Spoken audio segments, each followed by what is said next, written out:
Hello students, आज अपन देखेंगे errors, है ना। पिछले क्लासेस में हमने देखा था डायमेंशनल एनालिसिस, उसके कई सारे क्वेश्चंस हमने आपको बताए थे, अलग अलग टाइप से उनको सॉल्व किया था। और आज जो नया टॉपिक है अपना वो क्या है, एरर्स। एरर्स मीन्स होता है गलती, है ना।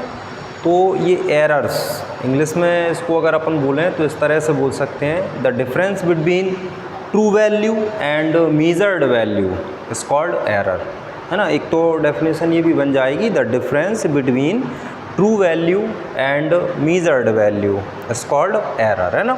मतलब जो एक्चुअल वैल्यू है और जो मेजर्ड, जो अपन नाप रहे हैं, उन दोनों के बीच में जो डिफरेंस आ रहा है उस डिफरेंस को अपन क्या बोलते हैं, एरर बोलते हैं। या ऐसे बोल सकते हैं, the uncertainty occurs in measurement is called error. मतलब जो अनसर्टेनिटी मीन्स होता है अनिश्चितता, है ना। तो जो मेजरमेंट में अनसर्टेनिटी क्रिएट हो रही हैं, कई भी तरीके हो सकते हैं, कई वजह से वो आ सकती है अनसर्टेनिटी, उस अनसर्टेनिटी को हम क्या बोलते हैं, एरर बोलते हैं। अलग अलग टाइप्स की होती हैं, जैसा कि हमने बताया कि गलतियाँ कई तरह से होंगी मेजरमेंट में। देखना, इंस्ट्रूमेंट की गलती भी हो सकती है उसमें, है ना। एक्सटर्नल कॉजेज़ की गलती भी हो सकती है उसमें, ऑब्जर्वर की खुद की गलती हो सकती है, खुद के एरर्स हो सकते हैं। तो ऐसे करके एरर्स कई टाइप्स के होते हैं।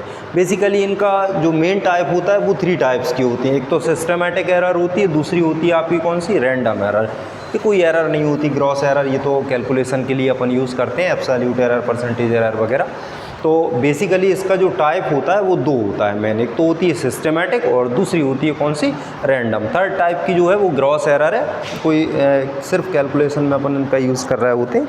तो अब सिस्टमेटिक एरर क्या होती है, सिस्टम की वजह से। सिस्टमेटिक एरर जैसे मान लो इंस्ट्रूमेंट में गलती आ जाए, या ऑब्जर्वर की जो केयरलेसनेस है उसकी वजह से मिस्टेक क्रिएट हो रही हो, या एक्सटर्नल कॉज जैसे विंड, टेम्परेचर, इन सब चीज़ों का इफेक्ट पड़ रहा हो, है ना। और या फिर जो आपका इंस्ट्रूमेंट है वो इनपरफेक्ट हो, पूरी तरह से परफेक्ट ना हो, तो इस टाइप की जो एरर आती है वो कहलाती है सिस्टमेटिक एरर। सिस्टमेटिक एरर का कॉज समझ में आ रहा है, इसका जो कॉज होता है वो नॉन होता है। सिस्टमेटिक एरर में कॉज नॉन होता है, जबकि रैंडम एरर में जो कॉज होता है वो अननोन होता है।